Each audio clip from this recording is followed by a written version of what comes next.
There's this thing that I really like in novels, and when I read a novel that does this thing, it instantly elevates the experience for me. It doesn't guarantee that I'll give it 5 stars, but it does give the book an advantage. It makes me more open to its portable magic. The thing that I'm talking about is being made to feel small. Not in the sense of feeling like a small person or being diminished, but in the sense of feeling small in the arc of history or in the context of the universe. I am filled with so much wonder when I read something that makes me appreciate the fact that I'm but a tiny human alive for a tiny fraction of the history of that pale blue dot called Earth hurtling through the cosmos. Okay, maybe that was a little bit deep to kick off with, and it does make it sound a little bit like I'm about to review a sci-fi novel. Cuddy is definitely not sci-fi, but it did make me feel that wonder. It is an absolutely gorgeous book that, in its 450 pages, will make you deeply feel the history that it lays out. I don't know if it's for every single reader out there, but if after watching this review it in any way appeals to you, I'd urge you to give it a shot and read it, because it is wonderful. First, a quick introduction to the author in case you're unfamiliar. Benjamin Myers is a British author from the northeast of England, specifically from Durham, which is very important to this book,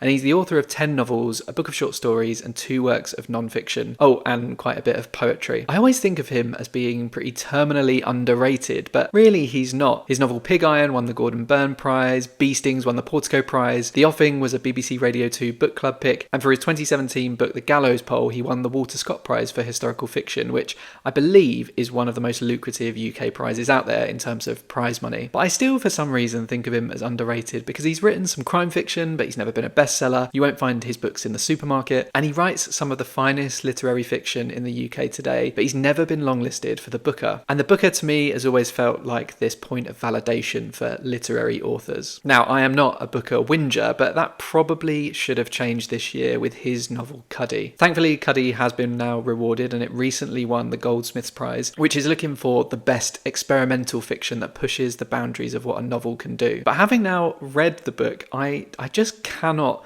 believe that it didn't make the long list for the Booker. It really feels like it has all the ingredients to scratch the literary itches of this year's judging panel. But let's not go down that rabbit hole, because all prizes are subjective, and I actually really enjoyed my experience reading the long list this year. I don't have a copy of Cuddy here to show you, as I borrowed it from the library and had to return it, but it is an intimidating book at first glance. It's a pretty physically big object, and if you flip through the first few pages you're met with this like sparse prose poetry style, and even some sections told purely in excerpts from other texts. I would forgive readers for finding this a little bit intimidating, especially if you are, like me, more of a reader of conventional prose. But if that does put you off, I'd really encourage you not to let it stop you giving it a go, because once I got into the style of this book I was just gripped. And this isn't actually how the entire book plays out. This is a story ostensibly about St Cuthbert, affectionately nicknamed Cuddy, who is now the patron saint of the north of England, but was originally a hermit who lived out his final days on the island of Lindisfarne off the Norfolk coast. The very start of the book covers those final days, as well as those in the immediate aftermath of his death, which he does narrate, and he's not really a fan of all the fuss. But then we jump into book 1, set in the year 995, and told in this prose poetry style, narrated by a young woman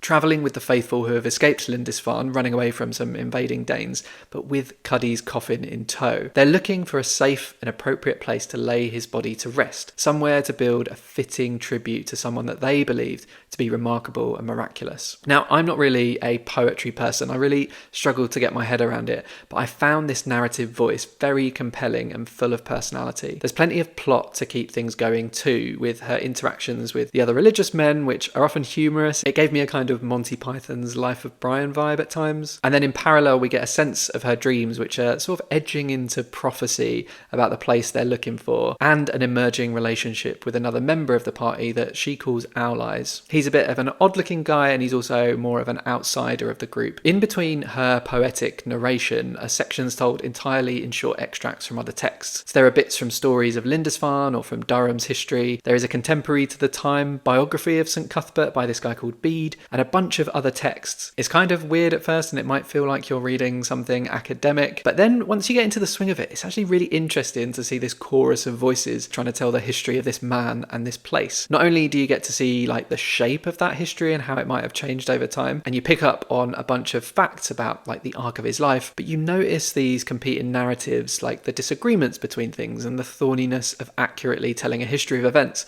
that happened so long ago. Book 1 is about 180 pages of the novel, which is just over a third of it, but you absolutely fly through it because of the style and the amount of white space that leaves on the page. I don't think it's a spoiler to say that they do finally find a site, because that's where Durham Cathedral is built and where it still stands today, and it's the home of St Cuthbert's remains. What follows after book 1 though are 3 further books and an interlude, all told in different styles and all with Durham Cathedral at their centre. Book 2 is set in the 1300s and is told in vignettes about a woman who brews beer, and she's married to this notable archer who's often away at war, and when he comes back he seems to be a bit of an abusive dickhead. This one is pushing as potentially my favourite of the 4 books because it's quite sexy, it's quite fun, and there's something a bit thrillery about the way that the plot unfolds which really grabbed my attention and I loved. After book 2 is an interlude, which is a short play in which Durham Cathedral itself has a speaking part. Yeah, a little bit kooky. Probably my least favourite part of the book, but it is memorable, and to be honest it's quite short so it doesn't matter too much. Book 3 is this epistolary story set in the 1800s about this cantankerous southern academic visiting Durham Cathedral to oversee a proposed exhumation of St Cuthbert. There's a rumour going around about his body that the local clergy really want to put to the test. So it's told in the form of this academic's diary entries, and it's weird, it's fun, the tone is pitch perfect, and the narrative voice is laced with this brilliant humour. And then finally, book 4 is a contemporary story about a young man called Michael who is struggling to get by and caring for his dying mother. And this part is really quite a powerful rumination on family and sacrifice, about insecure employment and capitalist exploitation of the working classes. It's the most conventional of the 4 books and could well have been extended and probably been a standalone novel, but it is all the more powerful because of what has come before it. The resonances and parallels with the other stories elevate it to more than a small story of one family, which is really engaging in and of itself. And it's got a lot to say about modern Britain, but with the other books this becomes this macroscopic story of a place and its history and how we got here. The voices in all of these books are so different from one another, but so compelling in their own way. That's actually really hard to do, and I don't think I've read a book that nails it this well since I read Slade House by David Mitchell. The writing just shines. No matter the style or perspective, Meyer's prose is earnest and warm, it's tinged with humour, and is just the right amount of poetic for my reading taste. Well, except book 1, because prose poetry is not my usual style, but I did really enjoy it in this novel. The 4 books don't directly overlap that much, but there are some through lines. Durham and its cathedral is one obvious point of connection, and there are also nods and references in each story to the others, as characters recall events as part of like a historical record, or they undertake similar activities, and those connections are lots of fun to spot. And in every single one of these books there is a sense of wonder, of reverence for the natural world, and Benjamin Myers writes so beautifully about the natural world, but also a reverence for what man builds within it, well, so long as the motivations for building it are somehow noble. In the early books the characters look up, amazed by the island in the sky that will become the site of Durham Cathedral, the hill poking out above the canopy of the trees and the wildlife surrounding it. In later books though, they are awed looking down from the top of its tower. Something that I think is super clever in how these books are constructed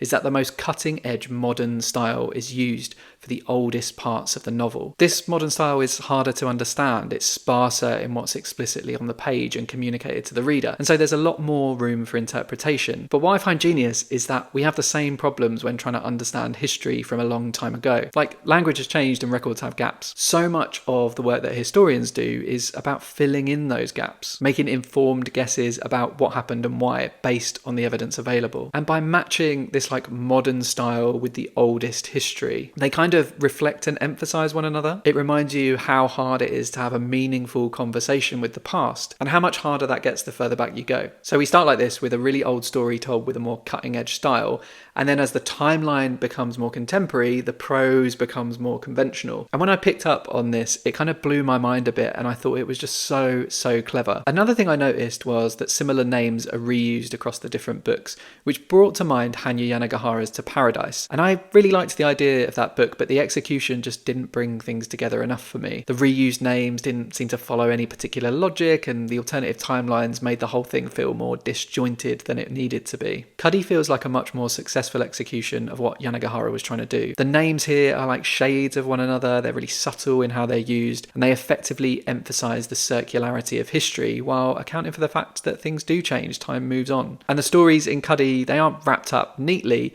but they aren't left half finished either. They feel like snapshots or vignettes from a much wider arc of history. Overall, I think this book is just a phenomenal achievement of imagination and a beautiful portrait of a place. It's just a wonderful love letter to Durham and the people who have lived there. It made me feel alive to every moment of the last 1,000 years of history that the story is telling, and it made me feel small in a way I adored. If you haven't read it yet, I'd highly encourage you to do so, and if you have, I would love to know what you thought of it in the comments. Hopefully you enjoyed this review. I know I don't do too many standalone book reviews, but I was just so excited about this and wanted to talk about it while it was still fresh in my mind, rather than waiting for a wrap up. If you did enjoy it, I'd love you to give the video a thumbs up because it really helps my channel out. And if you'd like to subscribe to see more content from me, then hit the subscribe button and you'll get a new video from me about once a week. But until next time, toodles.